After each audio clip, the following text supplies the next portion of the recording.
भी ਜਿਹੜੇ ਐਤਕੀ ਕਹਿੰਦੇ ਸੀ ਵੀ ਨਵੀਂ ਪਨੀਰੀ ਆਈ ਹੈ, ਨਵੇਂ ਮੁੰਡੇ ਅੱਗੇ ਆਏ ਹੈ, ਨਵੇਂ ਪਹਿਲੀ ਦਫਾ ਜਿਹੜੇ ਟ੍ਰੈਡੀਸ਼ਨਲ ਪੋਲੀਟੀਸ਼ੀਅਨ ਤਾਂ ਸਾਰੇ ਇਸ ਤਰ੍ਹਾਂ ਹੀ ਹੈ, ਨਵੇਂ ਖੂਨ ਆਇਆ ਹੈ।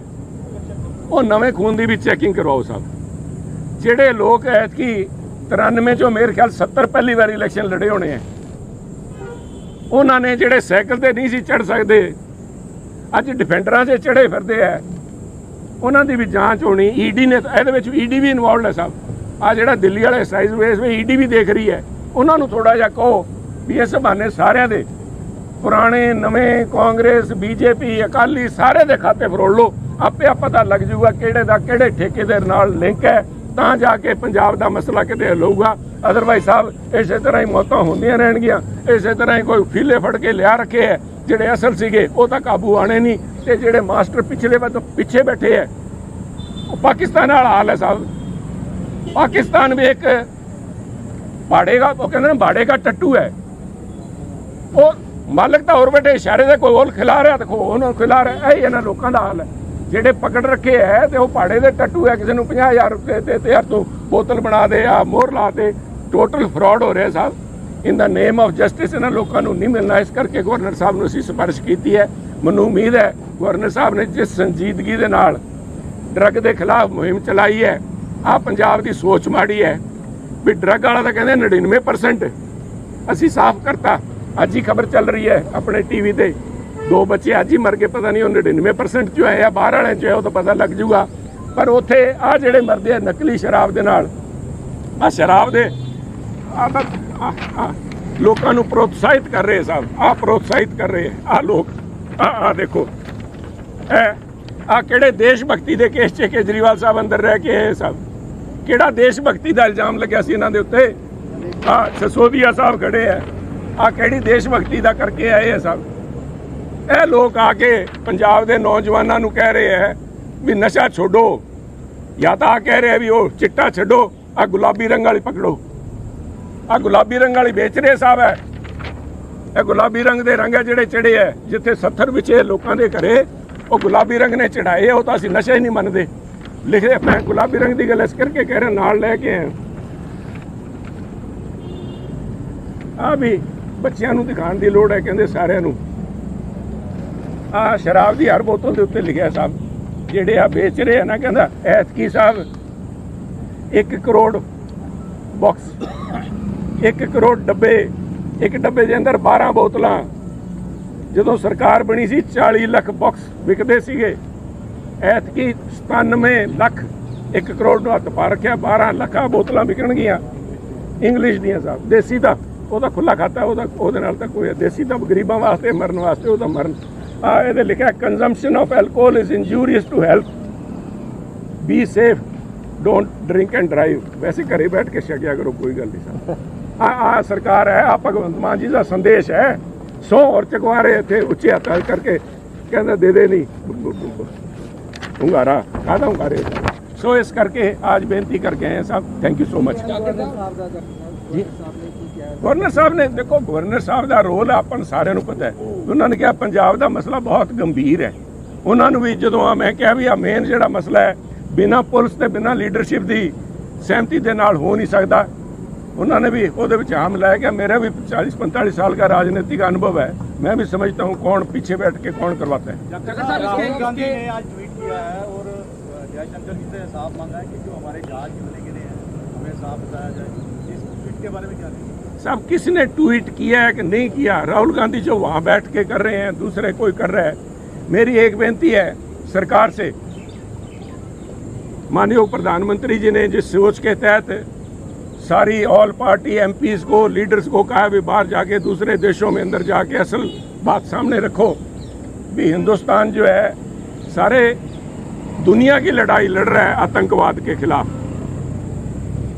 और उसकी सच्चाई जाके रखने के लिए कहा है। परंतु ये देश का दुर्भाग्य है कि यहाँ पे आज भी अपोजिशन में बैठे कुछ बड़े लीडर हैं, बड़ी बड़ी पार्टियों में CWC के मेंबर हैं, वो कहते हैं हमें यकीन नहीं भी हमने जाके उनके सरगोदा के ऊपर हमला कर दिया, या हमने कोई मीरकोट के ऊपर कर दिया, या हमने किसी अड्डे पे किया नहीं। मेरी एक बेनती है माननीय प्रधानमंत्री जी से भी ऐसे लीडरों का एक ग्रुप बना के पाकिस्तान भेजो साहब, उस मौलाना मकसूद के यहाँ भेजो, वहाँ जाके उसकी 70 पे बैठ के जब जाके बैठेंगे ना साहब, वो भी कहेंगे भी ये हमारे अपने आगे, खुले दिल से इनको मिलाएंगे। क्योंकि देखिए दुश्मन का भी सराहना करनी पड़ती है।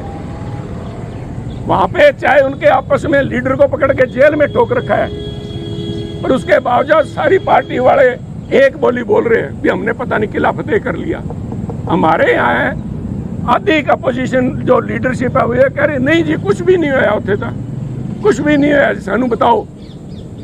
अरे बड़े मानसो, तुम्हें पंजाब ने देखा है साहब, पंजाब ने कहना असी अपने पिंडे ते हटाया है साहब लड़ाइयां, कले 65-71 वालियां नहीं, असी आतंकवाद की लड़ाई भी आ जी कट्टरवाद की लड़ाई असी लड़े हाँ, 25,000 तो ज़्यादा जाना गवाई है।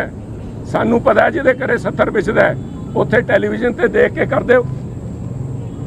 मैं इतना ही कहना चाहूँगा, हिंदुस्तान अमन शांति का हम पुजारी हैं साहब, परंतु जिहड़ा साडे नाल आके पंगा लऊगा असी उन्होंने सबक सिखाने का वादा ही नहीं करते, असी सबक सिखाने भी हाँ। We do not just promise, when provoked India delivers retribution. Shakkar साहब आज आर्मी ने भी स्टेटमेंट आतंकवाद का मेन जड़ा उत्थे आके पहलगाम के अंदर जो कुछ होया साहब, ਉਹਦੇ ਵਿੱਚ ਧਰਮ ਦੇ ਆਧਾਰ ਤੇ ਜਿਸ ਤਰ੍ਹਾਂ ਵੱਖ-ਵੱਖ ਕਰਕੇ ਕੀਤਾ ਗਿਆ, ਇੱਥੇ ਮੇਨ ਏਜੰਡਾ ਪਾਕਿਸਤਾਨ ਦੇ ਜਿਹੜੇ ਕੱਟਰਵਾਦੀ ਜਿਹੜੇ ਜਿਹਾਦੀ ਆਪਣੇ ਆਪ ਨੂੰ ਕਹਿੰਦੇ ਆ, ਜਿਹੜੇ ਅੱਜ ਬਾਹਰ ਵਾਲੇ ਅਮਰੀਕਾ ਵਰਗੇ ਮੁਲਕਾਂ ਨੂੰ ਉਹ ਬਹੁਤ ਪਿਆਰੇ ਲੱਗਣ ਲੱਗੇ, ਉਹ ਉਸਾਮਾ ਬਿਨ ਲਾਦਨ ਤੇ ਆਈਸਿਸ ਵਾਲੇ ਲੋਕ ਹੈ, ਉਹ ਜਿਹੜੇ ਹੈ ਉਹਨਾਂ ਦਾ ਇੱਥੇ ਸਾਡੇ ਆਪਸੇ ਭਾਈਚਾਰਕ ਸਾਂਝ ਦੇ ਵਿੱਚ ਦੋ ਫਾੜ ਕਰਨ ਦਾ ਤੇ ਪੰਜਾਬ ਹਮੇਸ਼ਾ ਦੇਸ਼ ਦੀ ਖੜਕ ਬੁਝਾਰ ਰਹੀ ਹੈ ਸਾਹਿਬ। ਹਮੇਸ਼ਾ ਪੰਜਾਬ ਦੀ ਸਭ ਤੋਂ ਵੱਡੀ ਸਟਰੈਂਥ ਸਾਡਾ ਭਾਈਚਾਰਾ ਹੈ। उस भाईचारे च दो फाड़ करके सवेरे इन्होंने कह देना सी जो तो इन्होंने आप ही डिगाता बम उत्ते। इन्हों दी चालां सारियां देखी बैठे हाँ। मेरा इन्होंने अपोजिशन लीडर है या तो इन्होंने भेजो पाकिस्तान, नहीं इन्होंने सारे को जाके उत्थे दरबार साहब जाके मत्था मंग के आन, क्योंकि इन्होंने बेइज्जती मुल्क की की है तो इन्होंने साडे फौज की बेइज्जती की है। जिहड़े आप पूछ रहे भी इन्होंने उत्थे कीता की है, जाके उत्थे देखो मौलाना मसूद दे भेजो इन्होंने। आर्मी ने स्टेटमेंट दी अज कि ਜਿਹੜੇ ਪਾਕਿਸਤਾਨੀ ਸੀਗੇ ਉਹਨਾਂ ਦਾ ਟਾਰਗੇਟ 골ਡਨ ਟੈਂਪਲ ਸੀ, ਧਾਰਮਿਕ ਸਥਾਨ ਸੀਗੇ। ਕਾਫੀ ਉਹਨਾਂ ਨੇ ਡਿਟੇਲ ਜਿਹੜੀ ਉਹ ਦਿੱਤੀ ਦੀ ਹੈ ਕਿਉਂਕਿ ਧਾਰਮਿਕ ਸਥਾਨ 골ਡਨ ਟੈਂਪਲ ਇਹ टारगेट ਤੇ ਸੀਗਾ। ਇਸ ਨੂੰ किस धर्म के नाम के ऊपर बांटने का एजेंडा पहलगाम से स्पष्ट था। जब वहाँ धर्म के नाम पे आदमियों को उनके परिवारों के सामने धर्म के नाम पे छांट छांट के गोलियां मारी गई, उनका कत्ल किया गया, आपस में धर्म के अंदर दरार डालने की कोशिश की। और अब अगर हरमंदिर साहब के ऊपर इस किस्म की कोई सोच रखता है पाकिस्तान, उसका भी एजेंडा ये है कि पंजाब हमेशा देश की सोल्ड आर्म खड़ग बुझा रहा है। और यहाँ की पंजाब के लोगों की सबसे बड़ी स्ट्रेंथ जो है, हमारी सबसे बड़ी ताकत है हमारा भाईचारक साझ है। हिंदू सिख हमारा मुसलमान ईसाई दलित भाईचारा हमारी सबसे बड़ी पहचान है। उस पहचान में दरार डालने के लिए अगर हरमंदिर साहब के ऊपर किसी ने ऐसी गंदी सोच रखी है तो मैं समझता हूँ, और मैं इस बात की दाद भी देना चाहूँगा साहब, ये बात आपके साथ मैं साझी भी करना चाहूँगा। मैं दाद प्रधानमंत्री जी ने भी कहा, गृह मंत्री जी, रक्षा मंत्री राजनाथ सिंह जी ने भी कहा, ये जो ऑपरेशन सिंदूर है साहब ये ख़त्म नहीं हुआ साहब। ये मिसाइलें चलनी बंद हो गई हैं, हो सकता है ब्रह्मोस नहीं चल रही, हो सकता है स्कैल्प मिसाइल नहीं चल रही, हो सकता है ड्रोन नहीं जा रहे, but we will fight them on their own terms. अगर पाकिस्तान की पॉलिसी थी that we will bleed India by 1000 cuts, I would say our policy should be we will bleed Pakistan by 1001 cuts. असी 21 पा दिए ना पाइए पल कड़ी, पर इतना फर्क जरूर है, हिंदुस्तान और पाकिस्तान के अंदर फर्क है। हम किसी निहत्थे को नहीं मारेंगे साहब। आज शाम को आप देखना, आज खबर लगी है कि एक आतंकी मारा गया, गोली मार दी किसी ने, वो शाम को कहेंगे भी हिंदुस्तानियों ने मरवा दिया। साहब हमने कहा था जो भी इस आतंक के पास जिसने हमारे पहलगाम के हमारे निर्दोष भाइयों की जान ली है, चुन चुन के मारेंगे साहब।